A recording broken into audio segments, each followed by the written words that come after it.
Here's the therapist position and focus for the Snow Angel technique. All right, as we transition into the next technique for our neck pain series, I can't express enough how so many of our instructors and our therapists really underestimate the power of our Snow Angel technique.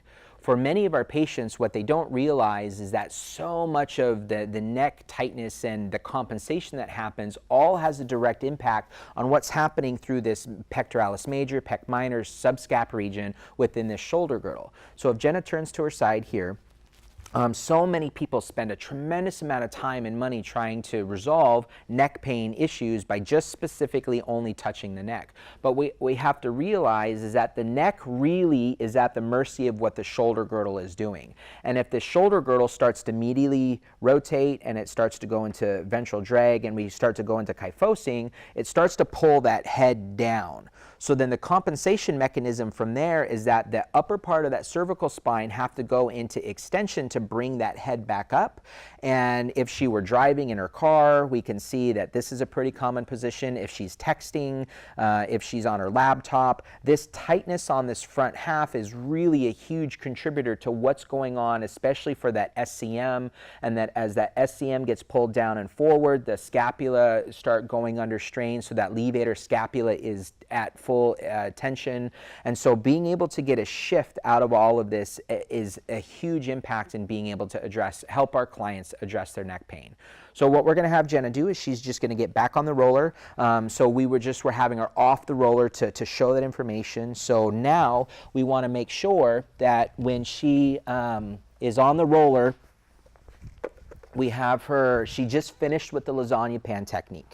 Now, as she finished with the lasagna pan technique, she can just go right into this Snow Angel technique. So again, what we're gonna make sure is that our clients have the ability to be comfortable here within that shoulder girdle. If you have a client who's maybe had some dislocated shoulder issues or AC separation, a broken clavicle here real recently, having their arm posterior to them while they're on the roller might be a little too much for them here. So in order to address this, we would again have them lace their fingers together.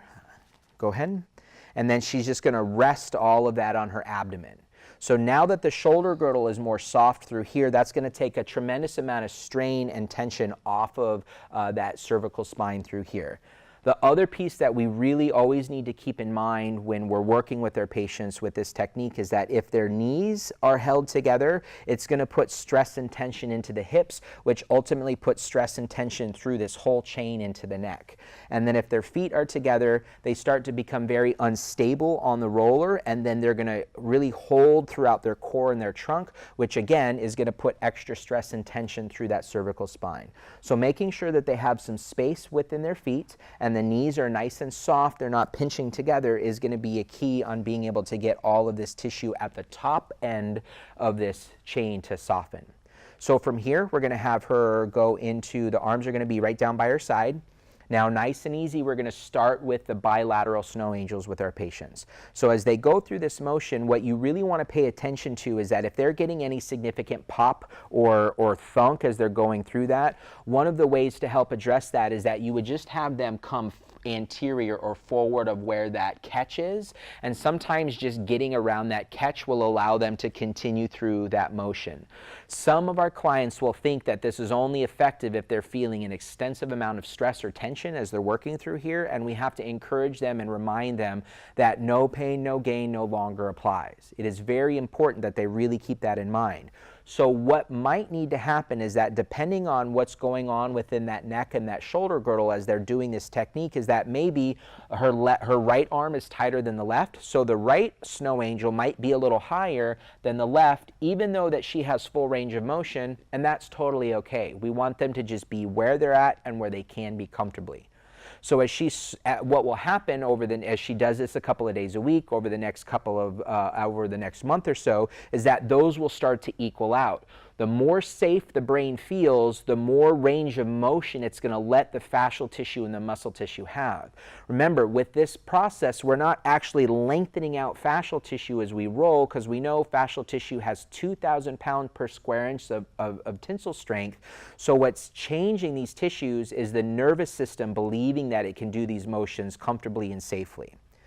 So as she were to do 4 or 5 of those, we're going to go to our next version of this. So the next version is what's called our unilateral snow angels. So from here, what I would encourage her to do is that if she's going to work her left side, she brings her right arm on her belly if she needs to, or she can let it relax down by her side. And then nice and easy, she's just going to snow angel one side at a time. The benefit that this is going to have for people is that if she were to do both arms at the same time, what that does is that it pulls the whole sheet tight across the front. When she does one side at a time, it gives some softness to her right side, so it's going to let her left side have a little bit more fabric to be able to get through this range of motion, and it might actually give your clients a little more, some more levels of comfort as they're accomplishing this task.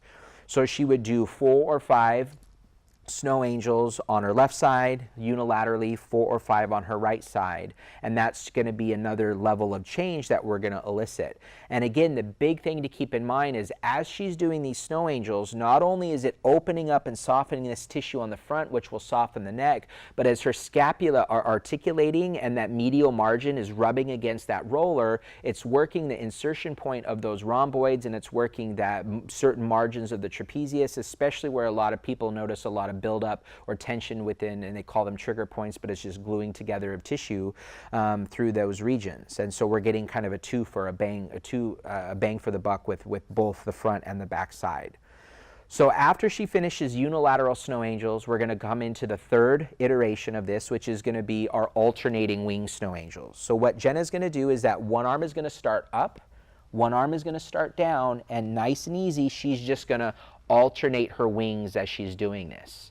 Now the beauty behind this is that this has a little bit different of an impact of what we've done before. So now as those scapula are going into upward rotation and downward rotation, it's actually encouraging that nervous system to contract and soften in a different way, and we're going to see more change out of this tissue as we continue to stimulate the nervous system in a different way. It puts different tensional pressures into the scapula on that posterior side of the body as she's doing this motion, and it's going to have a really important impact on being able to continue to get that neck to soften as those scapula continue to float back more towards the medial side or the midline, so they're not so stretched out or winged out through there.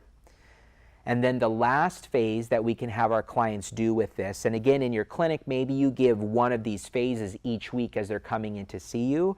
You don't have to overwhelm them with so much information all at one time, so we could kind of stagger these. So the last piece is we're going to add a little bit of myofascial work or self-massage, whatever term you use in your particular clinic. So let's say Jenna's going to work her left side. So what she's going to do is she's going to use her right hand.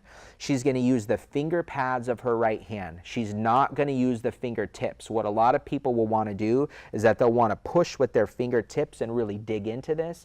And remember, no pain, no gain no longer applies. And so much research is coming out the last 4 or 5 years that shows that gentle pressure is just as effective as any deep pressure, especially if it's causing pain or discomfort. So what Jenna's going to do is she's just going to put her fingers on the distal portion of that sternum, and she's going to just work 4 or 5 slow, small circles in that particular area where she has her hand. After 4 or 5 small circles from here, she's just going to move her hand up. She's also going to move her arm further up. She's going to repeat that 4 or 5 small circles. And again, where she's at is that she's just a little bit lateral. She's just into the left tendinous aspects of that pectoralis major.